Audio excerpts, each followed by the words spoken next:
Fake news, algoritmos, informação instantânea, jornalismo independente. Os desafios do jornalismo na era da ultraconectividade discutidos aqui, na Sala de Imprensa. Está no ar mais um Sala de Imprensa. Sejam todos muito bem-vindos e bem-vindas ao nosso programa. Fique aqui com a gente, porque os nossos papos são sempre muito interessantes. E apesar de sermos um programa que fala de mídia, jornalismo e temas do universo da comunicação, nós abordamos aqui assuntos que interessam a todo mundo, seja profissional de comunicação ou não.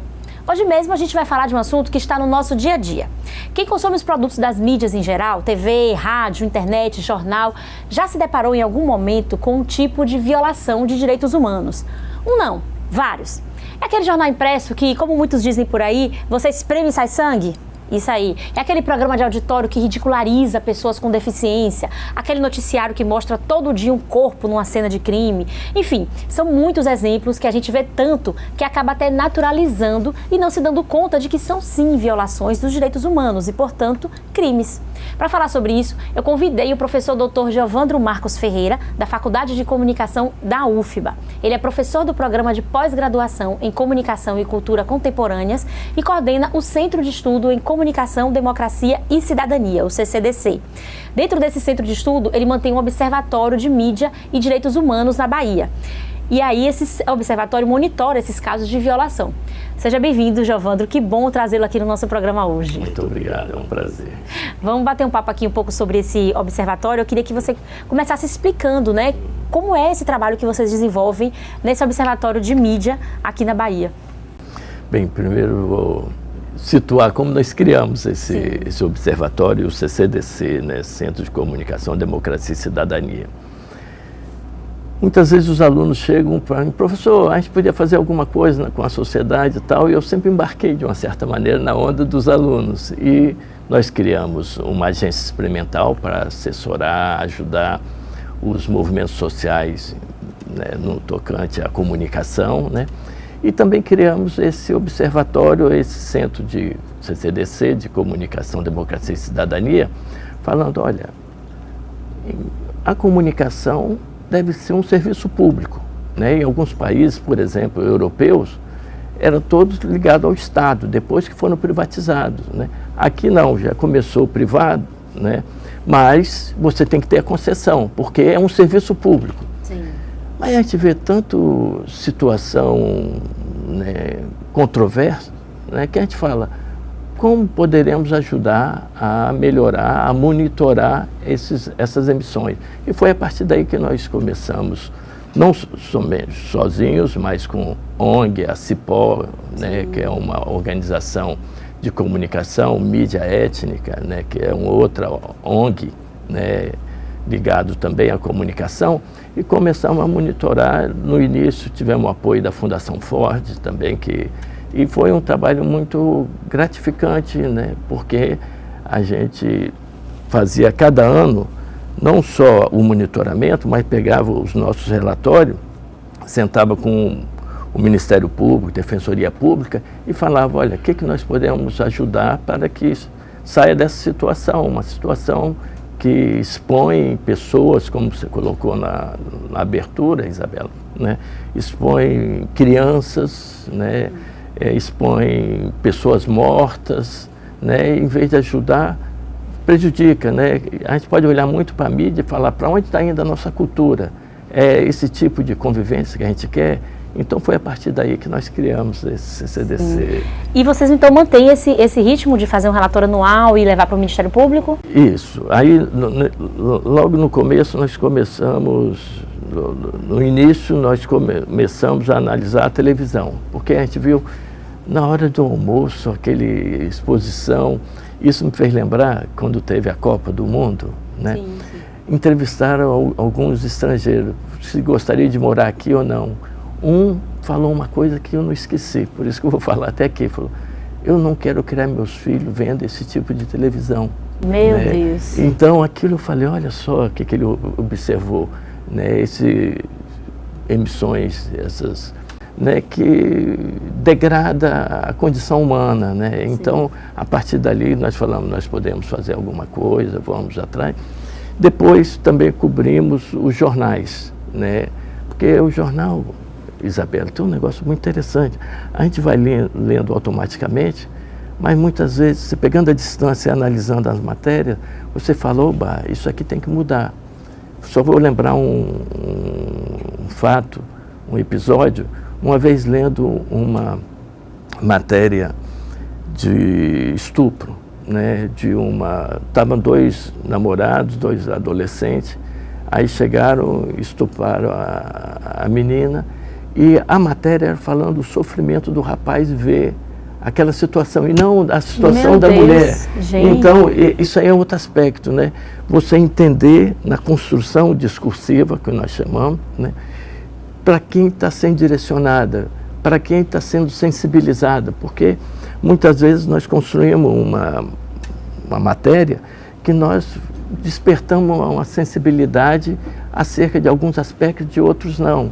Isso aí ficou muito característico, essa situação, que era um homem escrevendo para um outro homem, olha, né, e não conseguia absorver o sofrimento da mulher, né? Então, isso aí é algo que é muito corriqueiro, mas quando a gente vai lendo no piloto automático, a gente não percebe isso. É igual a cobertura de um jovem quando ele é morto ou tem algum tipo de sofrimento de classe média, e um da periferia. O da periferia é mais um dado, né? Sim. E aqui, só outro exemplo, que na época nós pegamos o Fujão. Era um jovem que parece que roubou alguma coisa no mercado, aí o pessoal saiu correndo atrás, teve quase um lixamento, e era o Fujão, sem camisa, parecia um animal acuado, né? E toda aquela descrição sem nenhum elo de empatia com a gente.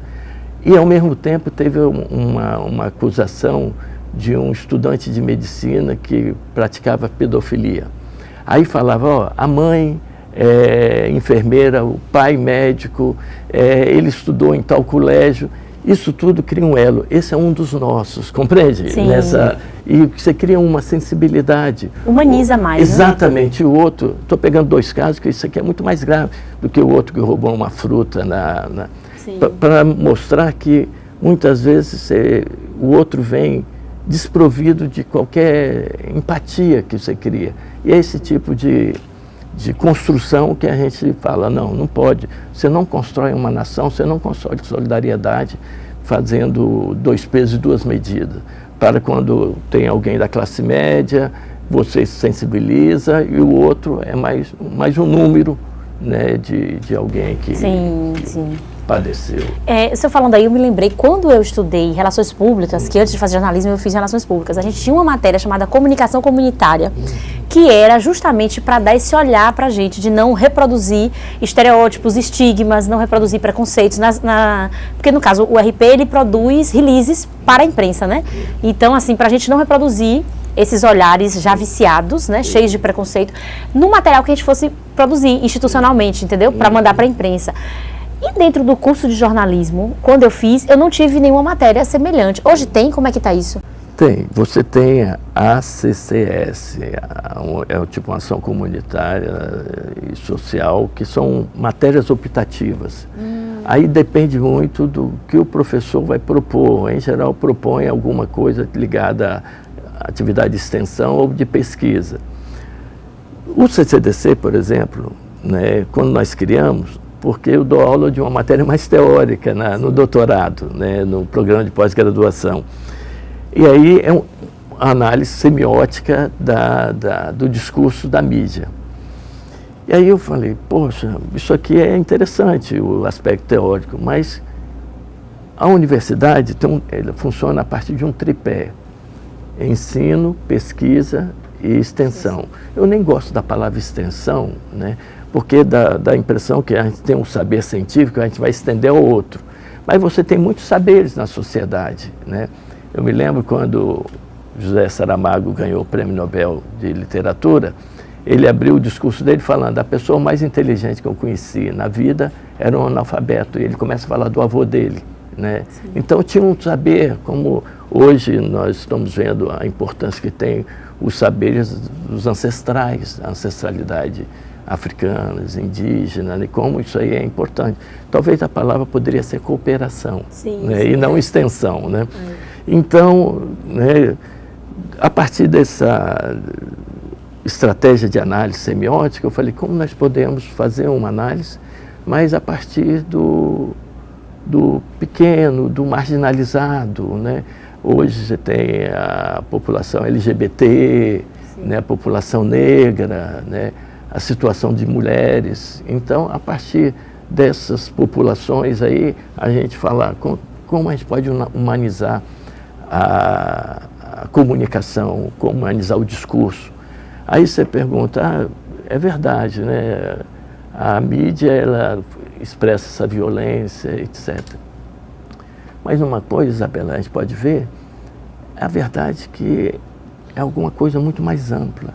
Não tem mais nada que marginaliza, que é o próprio funcionamento da cidade, né? Sim. Então, na cidade, se a gente for ver a arquitetura, por exemplo, né? Você me veio lembrar, porque ontem eu dei uma aula sobre isso, do doutorado, então, por isso que vem calhando, né? A cidade, o outro é cada vez mais uma ameaça. As grades fazem parte da nossa cidade, as cercas elétricas, muros altos, né? Por quê? É uma construção que o outro é uma ameaça, né? O medo está muito centrado, né, no desenvolvimento das atividades humanas, da construção da cidade e da construção mediática também, né? Então, como pensar de uma maneira mais ampla, né, uma cultura que vai em direção à paz, não em direção ao confronto, nós e eles, o outro é um adversário, um inimigo. Então, a gente tem que pensar muito, né, como nós estamos construindo essa cultura, a leitura da realidade que a gente faz através dos meios de comunicação, ou uma cidade que vai sendo construída com muros e condomínios fechados, né? É muito mais amplo essa questão. Essa questão, né, cultural, né? Exato. O medo, você gera o isolamento. Nunca tivemos tão conectados e nunca tivemos tão sozinhos, né? É um pouco isso que nós estamos vivendo. Uma aberração que a gente vai ter que repensar caso queiramos ter um sentido de nação, né? Senão a gente vai perdendo isso aí. Eu quero voltar nessa questão do medo, mas antes da gente pegar isso agora, eu queria só que o senhor falasse assim, quais são as violações mais comuns que vocês têm observado no observatório. Porque a gente tem aí violação de direitos contra a criança e adolescente, a gente tem a questão da LGBTfobia, a violação dos direitos da mulher, racismo, né? Diversos tipos de violação. Quais são os mais comuns, os mais corriqueiros? Eu estou assistindo uma pesca aqui. Pode falar, pode usar. Porque nós fizemos ao longo dos anos esse acompanhamento e vou começar sobretudo falando desses programas da televisão e próprios jornais, né? Primeiro é a exposição de imagens de cadáveres, né? Isso aí, sobretudo no início, vou destacar, isso aí era muito recorrente, né? Isso aí foi todo um embate que fizemos junto, nós tivemos um TAC, né? Sim, então, né, um termo de conduta, né? Então, teve esse aspecto. Outra é filmagem em delegacia. Isso aí é uma aberração. Demais. Então, isso, você tem toda uma negociação. Muitas vezes o apresentador fala, eu te dei uma chance de aparecer no vídeo, hein? Quero que você me ajude depois lá na frente. Então, muitas vezes você tinha essas negociações no ar, né? Que é, no direito romano, o preso é sagrado, né? E nós tivemos tipo aberração, chegar a emissora lá e falando, hoje não teve nada. Mas tem um jovem lá no fundo que foi acusado de estupro. E não foi, por exemplo, né? Eu me lembro do Paulo Sérgio, né? Foi acusado, e aí ele falou, não fiz isso aqui não, e a jornalista, né, falando, não, você fez, tal. O caso Mirella Cunha. Foi. Sim, eu ia até citar esse caso. Isso sim. Aí, e acusado de estupro é pena de morte dentro de uma prisão, muitas vezes. Sim. Aí fizemos toda uma mobilização, porque falando, olha, você não pode, a mídia não pode julgar, e outra que é outro aspecto, que é o julgamento antecipado, né? Você botar a culpa, sobretudo bota a culpa no pobre, no jovem negro, entende? Sim. Então, isso aí é um outro aspecto que detectamos. Mais a exploração e exposição da família, né? E muitas vezes levando a família numa pergunta muito controversa. Ele mexer com droga? Se mexer com droga, vale tudo, pode fazer qualquer coisa com ele. Isso é horrível, né? Porque o outro que mexe com droga, né, na classe média, esse aí é um dependente. Dependente, exatamente. O outro é traficante. Por isso tem toda essa controvérsia hoje no Supremo Tribunal, né, acerca de droga, porque você cai nisso aí. Então, se a família admite, então é tipo assim, daqui para frente pode fazer qualquer coisa com ele. Então isso aí foi um outro aspecto. Coloca a família numa situação, não se ajusta, né? Exatamente. Não poder falar a verdade, ter que mentir, porque se for o caso. As respostas são condicionadas pelas perguntas. Eu posso trazer você para cá e você não conseguir mostrar o outro universo da sua convivência, da dificuldade muitas vezes que a família tem com alguém que é dependente de droga, né? Então ela é sacrificada mais uma vez pela mídia, né? Além da justiça. Tem outros aspectos, Isabela, né? Outra é a exibição sem autorização, né? Muitas vezes você exibe, né, pessoas, né, ou então, em alguns casos, sobretudo de violência contra crianças, você não pode identificar a criança, mas você identifica o bairro, a família dela, você está identificando. Então, isso aí é um outro erro. E o mais cruel, esse serviço público, que deveria ser, ele incentiva a violência, né? Então, fazer justiça pelas próprias mãos, etc., né? Que acaba estruturalmente incentivando milícias, né? É um pouco esse aspecto. Então, foram esses pontos que nós detectamos, né, através dos estudos, que sentamos com o Ministério Público, Defensoria Pública, fizemos seminários e e acompanhávamos depois as ações desses órgãos públicos, né? Agora é interessante isso que o senhor traz, essas exposições geralmente estão dentro desses programas que se chamam policialescos, né? Programas que passam aí no horário de meio-dia, mostrando a criminalidade, falando, a gente mostra aqui a realidade, aqui não tem maquiagem e tal.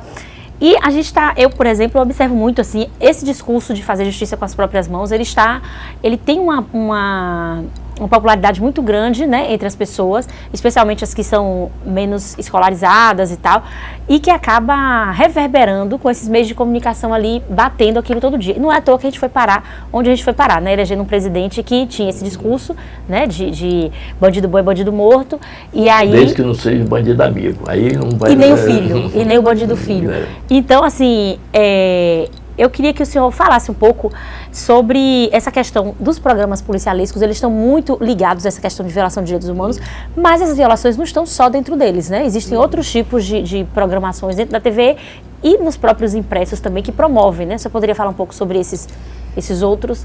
Eu acho que você toca num assunto, né, da violência que nós deveríamos pensar, e essa é a reflexão que a gente faz, muito sobre o momento que a gente está vivendo, isso a gente está destacando, e o nosso histórico, né? Nós tivemos, né, na história do Brasil, muita violência. Estou lembrando aqui que foi no nosso estado aqui da Bahia, que foi Canudos. Né? Eu estava vendo A Guerra Sem Fim, de Vargas Llosa, aquele escritor Nobel, né, de literatura. Ele falou: o século XX começou no interior da Bahia, que é, tendo alguém que pensa diferente, você vai e extermina, né? Dizima, né? De dizimar vem da palavra, você deixa aquela população a 10ª parte. Né? Então, você tem esse aspecto. E, sem falar, né, a mídia, sempre quando eu estou vendo a mídia, eu gosto de articular com a história mais longa nossa, a mídia muitas vezes tenta cumprir o papel do coronel. O coronel era o quê? Aquele que tinha um poder econômico, em geral um latifundiário, um fazendeiro, né, que, com a proclamação da República, eles perderam os escravos, esses latifúndios perderam os escravos, E o Estado brasileiro falou, você faz a lei aí. Por isso que muitas vezes falava, será que se aproxima com a perspectiva feudalista, né? Mas talvez nem tanto por causa da economia, que já tinha outra dinâmica. Mas tinha uma coisa, alguém que cuidava da economia, passou a deter o poder político e muitas vezes o poder de polícia. Ele tinha a sua, né, se a gente for lembrar os bandeirantes, o bandeirante, como diz Capistrano de Abreu, um historiador, era o braço armado do latifúndio, né? Era uma milícia, né? Então, se a gente for pensar como a gente articular e repensar os posicionamentos aqui, agora, que cala fundo na história nossa, cala fundo. E a academia é um pouco para ligar esses fios. Olha, isso aqui não é por acaso que surgiu. Está aqui na evidência, mas faz parte de um filão histórico. Né? Então, só para a gente articular. Sem outras viagens, eu vou aproveitar o programa para fazer umas viagens aqui, porque se a gente for ver, é tão forte essa questão da violência, né? Por isso que nós temos que pensar e repensar. Quem é o nosso herói nacional? Tiradentes. Qual a imagem que nós temos? Alguém esquartejado. Enforcado, com uma corda no pescoço. Exatamente. Né? Se a gente for ver, né, um país de tradição católica, qual é o dia que as igrejas estão cheias? Sexta-feira da Paixão, né? Aquele Cristo sanguentado e tal. Isso aí é muito forte. Desfinados. Desfinado. Sem falar, né, Isabela, nosso prato nacional é um pouco esquartejado. A feijoada, para um estrangeiro, eu com esse contato muito com o estrangeiro, a gente tem muitas relações internacionais na faculdade, quando a gente bota a nossa feijoada raiz, com orelha, tijolo e tal, é assustador de uma certa maneira, né? Então, só pegando elementos, né? E eu estou lembrando da reflexão também do Roberto da Mata, A Casa e a Rua. Você vê dentro de casa, você está almoçando, começa a discutir com o irmão, a irmã, a mãe fala, aqui não é lugar de discussão. Quantas vezes isso aí? E quando você vai para o trabalho, vai para a rua, estou indo para a batalha, estou indo para a guerra, estou indo para a luta. Exatamente. Então isso tudo faz parte da nossa cultura, que reflete nesses aspectos da violência. Então isso explica a popularidade desse tipo de programa, Alimenta, exatamente. Alimenta. Eu trago esse pano de fundo porque alimenta. Nós temos, e eu posso trazer outros aspectos também de atividades que foram muito positivas, né? Você vê de solidariedade, Betinho com toda a campanha, né? Os papéis de muitas igrejas, né? Que você conhece também, né? Então você tem esses aspectos, mas na cultura tem isso de tudo, é tipo aquele pequeno índio que perguntava ao avô dele como era esse negócio de ter esse lado interessante e não tanto interessante. Ele falou, aqui dentro da gente tem dois lobos, um que é bondoso e tal, o outro que não é tão, é mais perverso e tal. Aí eles estão sempre em disputa, a mesma coisa na sociedade, né? Aí o netinho perguntou, qual ganha? Ele falou, aquele que se alimenta mais. Você está alimentando o que na nossa cultura? São esses aspectos que nós destacamos, esse pano de fundo mais da violência, ou outros aspectos de solidariedade, que você vai no interior, por exemplo, você vai na periferia, que um aspecto que eu acho mais interessante, que as pessoas não estão ligadas ao trabalho. Se ele perde um emprego, ele não deixou de ser filho de Dona Maria e tal. Sim. Você tem todo aquele aspecto de solidariedade. Então, isso que nós devemos alimentar, como podemos ter uma mídia mais solidária, né, com o dia a dia das pessoas, ou uma mídia que vai buscar audiência em cima do escárnio das pessoas, né, da degradação da situação humana. Então, é um pouco esses aspectos que a gente pode ver. Nós, no plano de fundo, nós temos tanto de um lado quanto de outro. Mas o que nós estamos querendo alimentar mais? A nossa cultura. Para onde a gente está querendo levar a nossa cultura por o dia, para agora no presente, mas também pensando nas outras gerações, né? Sim. E é interessante que o senhor falou sobre a questão do medo nas cidades, né? E como eu aqui pensando como esses programas sensacionalistas, né, policialescos, que trazem todo esse tipo de violação, eles alimentam esse medo, né, nas pessoas, de achar que a realidade, como eles usam esse slogan, esse jargão de aqui é realidade, aqui é sem maquiagem e tal, então as pessoas acabam assistindo aquilo todo dia, você fica condicionado, né, a pensar que você vai sair na rua, todo dia você vai lidar com aquilo ali, com um cara estuprando, uma mulher sendo esquartejada. E eu peguei uma disciplina na faculdade que eu lembro que a professora falava, o que desmente esse imaginário de violência que a gente tem é a nossa prática. Todo dia vocês não saem de casa e vêm para cá para a faculdade, todo dia vocês são assaltados, todo dia as meninas são estupradas, todo dia... Não é assim, eles meio que ampliam e muitas vezes, eu me lembro quando teve o TAC, aí um dos apresentadores da TV falou, o dia que você for estuprado vai reclamar com esse professorzinho da UFBA, eu me lembro. Você falou isso na televisão? Falou isso na televisão, só para ver que o medo, né, Isabela, o medo é uma das emoções que a gente tem, o sentimento que a gente tem, mas primeiro, você se lembra quando a gente é criança, a gente fala, se meu pai morrer, se minha mãe morrer, eu vou ficar sozinho no mundo. Isso passa na cabeça de toda criança e tal. Agora, como isso aí depois vai ser alimentado, né? E como isso aí está sendo alimentado pelas redes sociais hoje, né? Além da televisão, né? Fortemente, porque a pessoa que vai ficando isolada, né? Ele vai se sentindo ao redor ameaçador. Né? Então ele vai botar grades, que a gente estava falando no início, muros na sua casa, o outro vai ser sempre uma ameaça.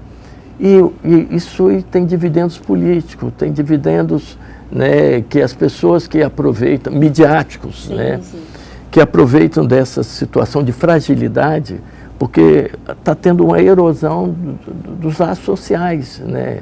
Nós tem um escritor que é McLuhan, né, que dizia que a vida americana está ficando cada vez mais uma vida internacionalizada, né, internacional, que o americano, ele falava que entra no carro, vai para a rua para ficar sozinho e entra na casa para estar com outros, mas pelos aparelhos, sim, midiáticos. Né, e é um pouco isso, né, nós estamos com o outro a partir da mediação, né, dos meios de comunicação, porque nós tornamos mais raro esses contatos, né, presenciais, pessoais, sim, né? Sim. E isso aí nós estamos vivendo um momento de uma grande revolução. Eu vejo da nossa área, né, nós temos 3 grandes momentos. O momento que se criou a escrita, a revolução de Gutenberg, a imprensa, e agora com a internet. Né? Só para você pegar na prensa, ali nós perdemos a perspectiva, sobretudo na Europa, do feudalismo, dos grupos. Aí foi a história das nações, né? Uma instituição de 1.500 anos, na época, hoje 2.000 anos, que é a igreja, rachou ali. Foi ali na Revolução. Isso aí, só para ter uma ideia, 50 anos depois da invenção da prensa, né, se publicou muito mais nesses 50 anos do que toda a história da humanidade. E com o advento da internet, nós já publicamos muito mais depois da internet do que toda a história da humanidade, você imagina. Em pouco, né, tempo. Muito pouquíssimo tempo, 30 anos, vamos botar aí, né, que é a popularização da internet. Né? Então a gente está sabendo para onde a gente está indo. O senso comum mudou. Né? Por exemplo, o que tem a ver as nossas tecnologias da comunicação? Antes você ia ao médico para saber o que você tinha. Hoje você vai ao médico para saber uma segunda opinião, porque você já foi lá no Google, no chat GPT. Exatamente. E falaram que tem alguns consultórios, falam, você quer saber uma segunda opinião, vai no Yahoo. Meu Deus. Não vem aqui, não. A pediatra dos meus filhos publicou no Instagram dela esses dias que se o chat GPT fosse um pediatra, ele erraria 80% dos diagnósticos. E as pessoas estão confiando no chat GPT para fazer diagnóstico para os seus filhos. Exatamente, então, exatamente. É isso. E o senhor falou muito aí do TAC, né? Eu queria trazer um pouquinho esse assunto para a gente finalizar esse bloco. Em 2012, o Ministério Público fez pegou as emissoras de televisão que eram responsáveis por esses programas, né? Acho que foi a Aratu e a Record, né? E eles assinaram lá um termo de ajustamento de conduta para se adequarem às normas e ferir parar, né, frear essa questão das violações de direitos humanos, que eram programas que estavam ali todos os dias realmente exibindo corpos, exibindo menores de idade, né, exibindo sem autorização, expondo a família, enfim. Isso foi em 2012, esse termo de ajustamento de conduta, né? E aí, depois desse TAC, só que assim, antes de assinar o TAC, já vinha rolando uma discussão, né? Já tinha toda uma discussão e que estava indo a público também, as pessoas falando que estava demais, que estava passando do limite e tal. Nesse mesmo ano, o senhor lançou, depois desse TAC, né, o senhor lançou um livro falando sobre, o título do livro é A Construção da Violência na TV e Jornais Impressos da Bahia, falando sobre justamente essas violações que estavam acontecendo na mídia. E em 2012 aconteceu também o caso Mirella Cunha, né, que foi aquela repórter da Band, para você que está nos assistindo, não sei se você vai lembrar, mas ela foi a repórter da Band que entrevistou um garoto que estava sendo acusado de roubo e ela estava querendo imputar ele também uma acusação de estupro. E ainda fez chacota, porque era uma pessoa semi-alfabetizada, que não sabia falar exame de próstata e não sabia para que servia exame de próstata, então ela ficou ali tripudiando, né, em cima do menino, do garoto, né, um adolescentezinho. Então, esse caso também repercutiu muito, inclusive nacionalmente. E aí, assim, eu fiquei pensando, né, em 2012 eles firmaram esse TAC. No mesmo ano aconteceu isso, esse caso da repórter, e o senhor lançou o seu livro com todas essas aberrações, né, que aconteceram ao longo de 2012. Depois desse TAC, mudou alguma coisa? Porque a curto prazo parece que não mudou nada, né? Mas hoje, avaliando hoje, 22 anos, não, 2012, tem 14 anos, né, esse TAC, 14 anos depois, mudou muita coisa na mídia, melhorou essa questão das violações, como é que está isso hoje? Violações estão aí, que a gente percebe ainda, né? Talvez algumas diminuíram a exposição de corpos diminuíram. A gente percebe isso aí, então mas tem outras que você vê a exposição de famílias continua, entende? Ou então a identificação, você não tem esse zelo, né, de preservar como se preserva outras pessoas em outras situações, outras classes. Sim, então, você tem esse aspecto. Agora, o TAC, né, eu não vejo tanto naquele momento, que atendeu a expectativa que a gente tinha. Né? Atendeu ou não? Não. Não atendeu. Não, porque, como você falou, né, você percebe que tem uma situação, né, que é um pouco o que a gente está vendo na Câmara dos Deputados hoje. Você teve aquela cota de mulheres tal, que não foi atendida, e agora eles estão fazendo uma alta anistia. Né? Então, a impressão que tem, e ao mesmo tempo, estão lá os mesmos deputados fazendo leis rigorosas contra jovens da periferia, né? Sobretudo essa questão das prisões, das drogas, exatamente, né? Então, como a gente não perdeu aquela noção histórica, já que puxamos a questão histórica, de para os amigos e para a gente, a flexibilidade da lei, para os outros, o rigor da lei, né? Os nós e eles, né? Então, o TAC, eu acho que teve esse aspecto, né? de não ter algumas coisas, você cobra, por exemplo, né, aqueles que financiam esses programas. Né? Nós fizemos toda uma campanha também depois, quem financia a baixaria é contra a cidadania, não se lembra? Sim. Forçar, olha, isso aqui está fazendo, você vai consumir o produto deles e tal. Aí vai surgindo alguns efeitos a importância de envolver a sociedade. Né? Mas nós temos que caminhar, porque as pessoas, a sociedade, aí que tem todo um trabalho, né, Isabela?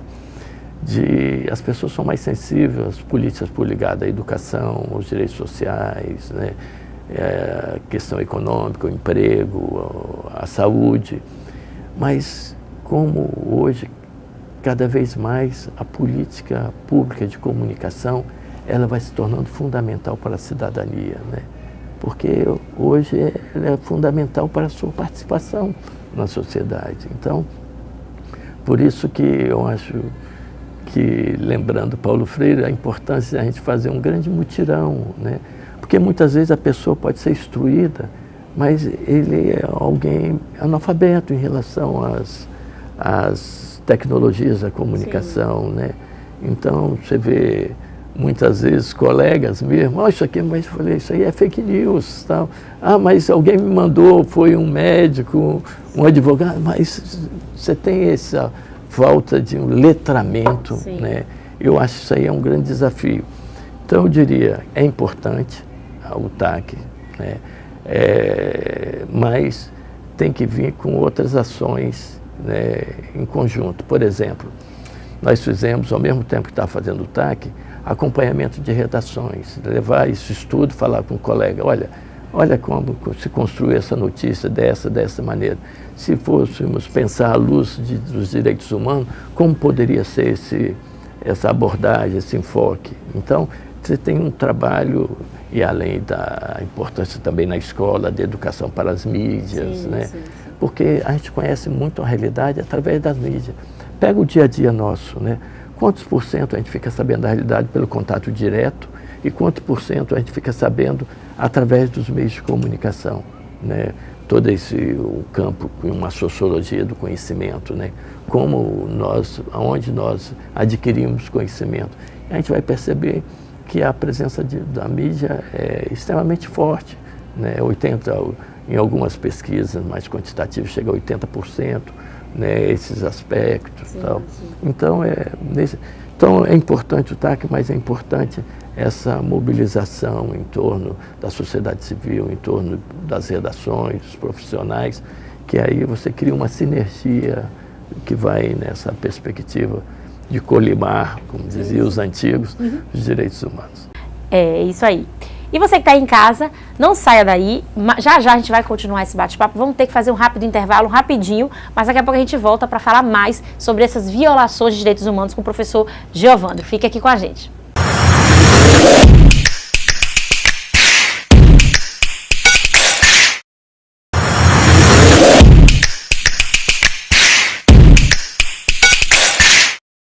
Voltamos com mais sala de imprensa. Hoje a gente está conversando aqui com o professor Dr. Geovandro Marcos Ferreira, da Faculdade de Comunicação da UFBA. Ele é professor do Programa de Pós-Graduação em Comunicação e Cultura Contemporâneas e coordena o CCDC, o Centro de Estudo em Comunicação, Democracia e Cidadania. Dentro desse centro funciona o Observatório de Mídia e Direitos Humanos da Bahia, do qual ele também é coordenador. E a gente está batendo um papo hoje sobre mídia e direitos humanos. Muitas violações de direitos humanos acontecem cotidianamente em todas as mídias e a gente está falando aqui sobre isso hoje. Professor Geovandro, o senhor finalizou o primeiro bloco falando sobre a campanha que vocês fizeram de, né, quem financia a baixaria contra a cidadania, não é isso? Eu queria saber se tem algum tipo de punição para as empresas que financiam esse tipo de programa, que estão ali expondo as pessoas. Legalmente, tem alguma coisa que se possa fazer contra elas ou é só uma questão imagética mesmo, de você trabalhar negativamente essa imagem? Exatamente. A gente explora mais junto aos consumidores, né? Sim. Como diz um amigo, nada mais sensível. O órgão mais sensível do corpo humano é o bolso. Então, como você fazer essas empresas sentirem no bolso, né? Porque elas prestam um desserviço financiando esse programa, né? Mas você não tem como, né, falar, você não pode, você vai financiar, custear esse programa ou essa emissão, etc. O que você pode fazer junto com a população, uma sociedade, né, organizada, falando, olha, o que a gente pode fazer para essas empresas que têm financiado, igual hoje, né, financiamento de fake news, né? Sim. Então, espera-se que avance a nossa legislação, que possa, né, realmente punir. Até lá também é importante a gente tentar fazer leis que acompanham esse fenômeno que vem ocorrendo, como também é importante você alertar consumidores para não consumir produtos dessas empresas. Me parece que tem bastante anunciante, né? Ainda hoje, assim, porque toda hora eles interrompem para fazer um merchan aqui ali. Então... Exatamente. Continua, né? Porque a audiência ainda é alta, né? Então, eu vi um texto falando que muitas vezes eles não sabem o conteúdo, mas assim, localmente falando, todo mundo sabe do que se trata, determinados programas do meio-dia, né? Mas assim, muitas vezes eles não querem saber do conteúdo do programa, eles querem saber da audiência, né? Dos números que aquele programa traz, né? Tantas pessoas assistindo todo dia, isso reveste em tantos % de não sei o quê, enfim. E muitas vezes pega um tema macabro, você fala, aumentou a audiência, aí você dilata no tempo dessa fica ali explorando temática, aquilo. exatamente, né? É lamentável, né? Como se é uma ditadura da audiência nesse aspecto, né? Pior que a gente possa imaginar, infelizmente. Agora, eu me lembrei de um caso aqui. Recentemente a gente teve o escândalo do Pix, né? Envolvendo um jornalista daqui que foi acusado de ter desviado dinheiro que seria para doações para pessoas carentes, né? E aí esses programas, eles costumam explorar muito isso, assim, procurar casos de pessoas que estão necessitadas e que possam chamar atenção de alguma forma, né? Criança com uma doença grave, uma pessoa com obesidade mórbida, que isso aí eu já vi muito nesses programas de meio-dia, né? Obesidade mórbida, uma pessoa que está precisando fazer um tratamento que é extremamente custoso de uma doença rara e tal. E aí eles expõem também, exploram esse caso até não poder mais... Né? Exatamente. E pedem doações. Então, assim, muitas vezes, quem está assistindo tem a impressão de que não, eles estão fazendo uma boa ação, estão ajudando. Mas isso não seria também um caso de violação de direitos humanos, que está expondo aquela pessoa, expondo a família da pessoa? Seria enquadrado ou não? E aí eles tentam mascarar, nós vamos fazendo uma boa ação para ajudar. Esse é o aspecto, né? E que seriam situações, a maioria, que o Estado deveria se ocupar dessas pessoas. E aí a gente tem que ver, né, vou até puxar um assunto que foi outro estudo que eu acompanhei, né, como que muitas vezes você tira o papel do Estado para avançar no papel da mídia, né? Então a gente tem que tomar esse cuidado. Por exemplo, uma tese de doutorado que eu acompanhei, a gente fez análise do Jornal Nacional e Jornal da Record. O Jornal Nacional, ela avança, né, a situação do mundo cão, né, muitas vezes, sobretudo no início, e no final ele vai mostrar que a solução está no Criança Esperança. Olha ali. Faz toda uma construção discursiva. Construção discursiva. E a Record vai, no sentido do mundo cão também, as atrocidades do nosso dia a dia, e lá na frente você pode mudar a sua vida, né? Então, no fundo, a gente tem que tomar muita atenção. A própria estrutura das emissões levam a gente a anular o papel do Estado, ou então coloca o Estado como ineficaz nisso aí. Essa violência é porque o Estado não está com a ação policial correta, tal. Então a gente tem que tomar muito cuidado. Igual nesses casos, né? Quero mostrar uma boa ação suposta, mas no fundo eles estão querendo mostrar a situação degradante, né, do ser humano, e a partir dali dá uma do bom pastor, né? Essa foi uma das conclusões que chegamos, né? Ou você entra no do bom pastor ou justiceiro, né? São duas imagens que você constrói ao longo do tempo dessas emissões. Ou então, como nos jornais maiores, você anulando o papel do Estado. Então, e criando protagonismo para uma que é financiada pela igreja e outra que tem como ação maior, social, Criança Esperança, né? Então, no fundo, né, você anula o papel do Estado, que ele é fundamental, né? A gente viu aí agora na pandemia, ou então viu no Rio Grande do Sul, aqueles que falam que o Estado tem que ser mínimo, nesse momento falam, tem que ser máximo, tem que ajudar a minha empresa, tal. Então, tem que ver esses discursos da carochinha que tem que tomar muita atenção. E no dia a dia, né, a gente não ser, como a gente falava antigamente, engambelado, né, por uma suposta boa ação. Mas, no fundo, o que ele usa aí é a degradação humana para aumentar suas audiências.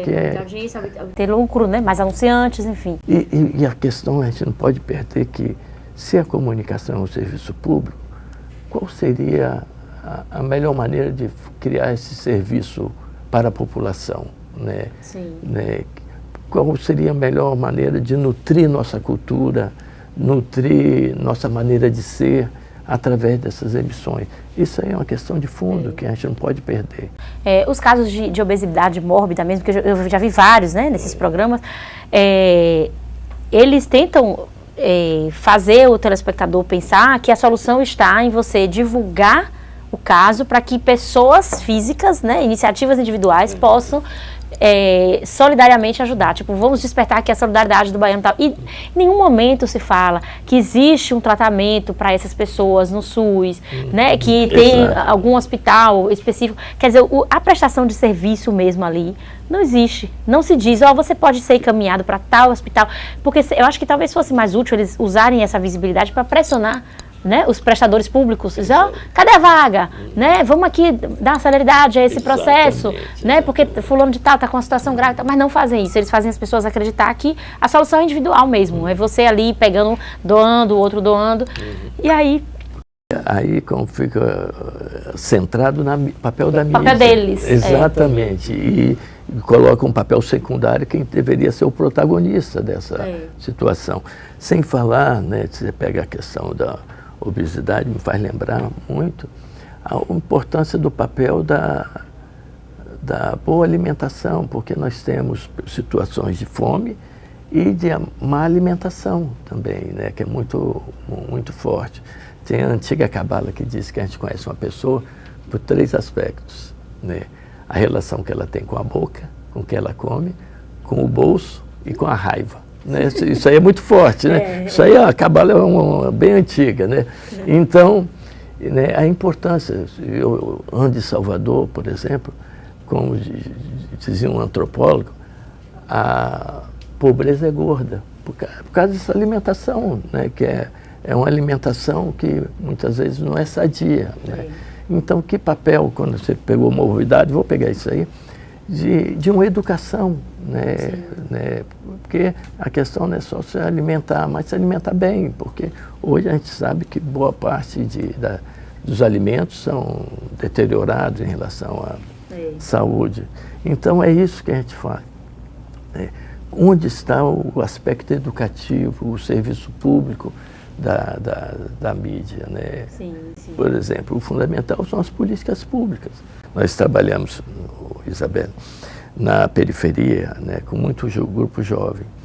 O que eu tenho cada vez mais pensado, eu acho que tem 2 coisas que têm me fustigado muito. Uma é a criação de uma escola de letramento e cidadania digital, né? Como nós vamos ajudar a população a ter uma relação mais saudável com as tecnologias.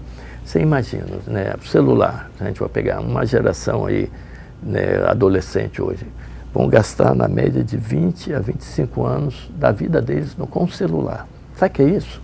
Né? É 1/4 da vida da pessoa. Né? Você pega chega aos 90 e tal, né? De 20 a 25 anos vai gastar com o celular. Né? Que tipo de educação a gente vai?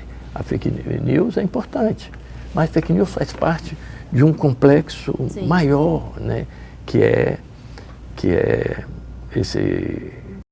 essa má utilização também, né? Má utilização, né? Que é como qualquer instrumento, mas as tecnologias da comunicação, elas são muito mais poderosas. Vou te falar por quê.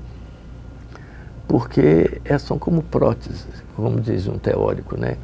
Ela aumenta a sua visão, aumenta os sentidos, né? Que é o McLuhan. McLuhan, é isso que eu ia dizer, é a extensão dos sentidos, né? Exatamente, mas você muda, né? Por exemplo, ele usava até o exemplo da luz elétrica. Ele falava que era um meio de comunicação sem mensagem, né? E ele falava, olha, as pessoas mudaram a vida delas com a luz elétrica sem perceber. Eu me lembro que quando era criança, eu passava férias na casa de um tio que não tinha luz na casa dele, no interior. Dava 6 horas, a gente jantava, tal, conversava um pouquinho e todo mundo ia dormir. Hoje a gente estuda à noite, tem turno contínuo, né? Então é um pouco isso. Estou pegando o exemplo de um meio de comunicação sem mensagem, como ele dizia, para mostrar como é o celular. É o mundo na sua mão, mas você na mão do mundo também. Então como educar, né, para algo que é tão poderoso? Tem um escritor italiano, Maurizio Ferraris, que ele diz que nós temos uma relação militarizada com o celular, porque você está sempre de prontidão para atender o celular.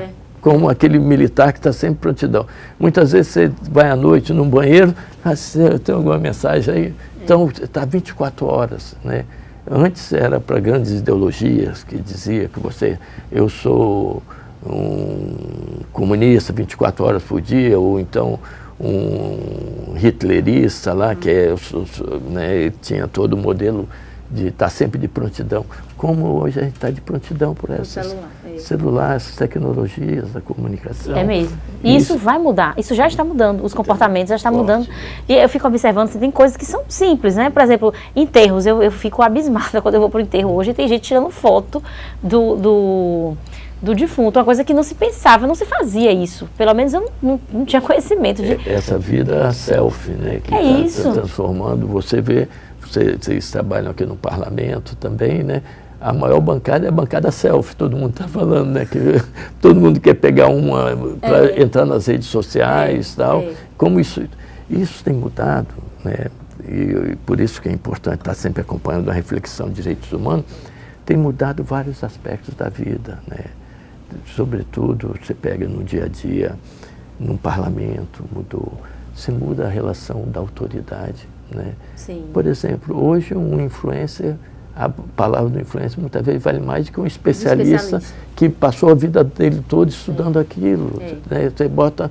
Então, nós estamos num momento de uma mudança profunda que a gente tem que tomar cuidado para não virar o Bacurau, aquele filme, né? que uns se consideram totalmente distante do outro e transforma o outro como se fosse um zoológico. Você vai lá. Sim.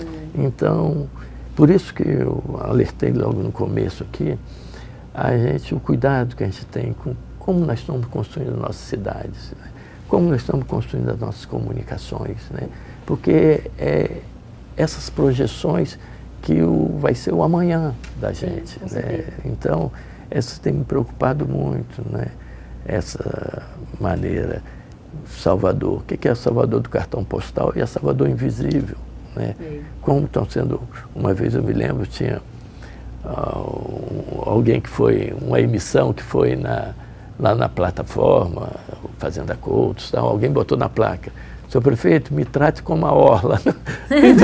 então me fez lembrar esses olhares diferenciados que a gente tem sobre a cidade e sobre as pessoas, isso que nós falamos até então aqui, né, como se trata um jovem da classe média, um jovem da periferia, as chacinas que ocorrem na periferia, né, as descrições.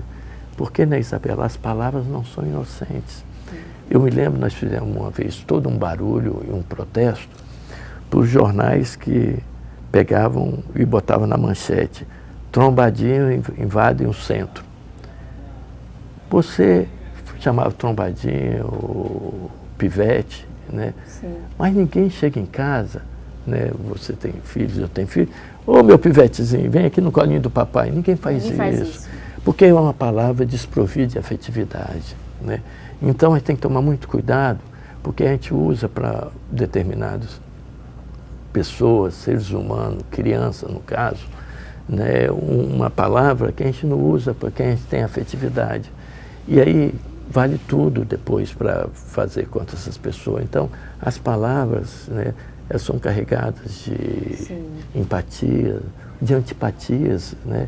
E aí a gente cria um mundo do nós e eles, né? Isso aí é dramático. Agora, a gente falou muito assim, sobre, né, para onde as coisas estão caminhando, né? Porque a tendência é a gente desenvolver um olhar negativo, né, para essa situação de violação de direitos humanos, de desumanização, principalmente por causa dessa cultura que a gente acabou de falar, né, que o senhor acabou de falar, de mídias digitais, de celular, redes sociais, enfim. Mas o senhor tem um olhar otimista ou pessimista em relação a isso? Porque, veja só, eu me lembro, quando eu era criança, tinha, além desses programas policialescos, né, que a história já é antiga, mas ainda tinha os programas de auditório, que faziam muito sucesso com mulheres seminuas em pleno meio da tarde, e explorando pessoas com deficiência física, com deficiência mental, fazendo chacotas, ridicularizações, né, explorando casos que são da vida privada, no caso de mulheres que estavam grávidas e queriam a paternidade reconhecida e tinha todo aquele espetáculo em cima. Hoje eu já não vejo tanto isso. Tem, não vou dizer que não tem, mas não é como nos anos 90. Né? O senhor acha que a coisa melhorou? Porque eu acho que a sociedade também tem amadurecido um pouco mais e algumas cobranças têm sido feitas, né? Principalmente de instituições organizadas, universidades e ONGs, enfim. A própria justiça, né, tem amadurecido o olhar para isso, também o Ministério Público. É a impressão que eu tenho. Qual é a sua visão sobre isso? Assim, as coisas tendem a piorar ou você tem uma visão mais otimista de que, né, as pessoas estão se conscientizando? Boa pergunta. Boa pergunta. Eu vejo que tem muitos desafios. Eu olho a realidade com desafios. Sim. Mas tem coisas que têm avançado, né? Por exemplo, vamos pegar. Eu acho que depois eu vou mostrar outro aspecto.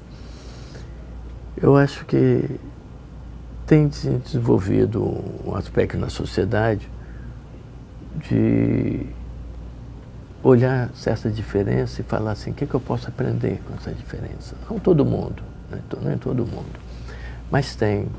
Por exemplo, hoje nós estamos muito mais sensíveis, parte da sociedade, porque a sociedade tem, ao mesmo tempo que bota 1 milhão de fundamentalistas religiosos na TV e na marcha de Jesus, na rua, você bota 2 milhões na parada LGBT. Sim. Você viu? Essa é dicotômico, né? É a nossa realidade, é verdade. Mas, por exemplo, eu tenho um lado que eu sou muito... Acho que as pessoas estão colocando uma perspectiva de aprendizado. Eu venho de vou colocar um percurso até próprio. Eu venho de uma região, de uma família muito marcada pelo catolicismo, por exemplo. E vim morar na Bahia. Eu vejo quanto aspecto interessante do candomblé, né? Que eu falo, olha, interessante a questão da ancestralidade, né? É importante você saber de onde você vem para saber onde está indo. A questão indígena, né? Eu me lembro que antes, né, eu sou de uma geração que falava, você está fazendo programa de índio. Né? Hoje você fala, que programa ótimo, é de índio. Outro dia eu vi alguém usando isso aí, o outro já contestando. Sim, né? sim. Então você tem tido uma abertura, tem a globalização, né, e a mundialização, eu acho que tem criado certa abertura. E ao mesmo tempo tem criado a reação. Desculpa.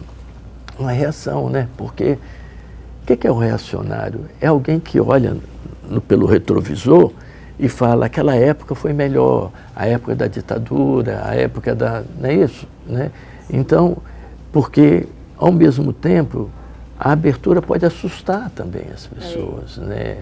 Não, a concepção que eu tenho de família é essa. Eu me lembro que na escola da minha filha, eu tenho uma filha adolescente, mas alguns anos atrás, você tinha o dia do pai e o dia da mãe.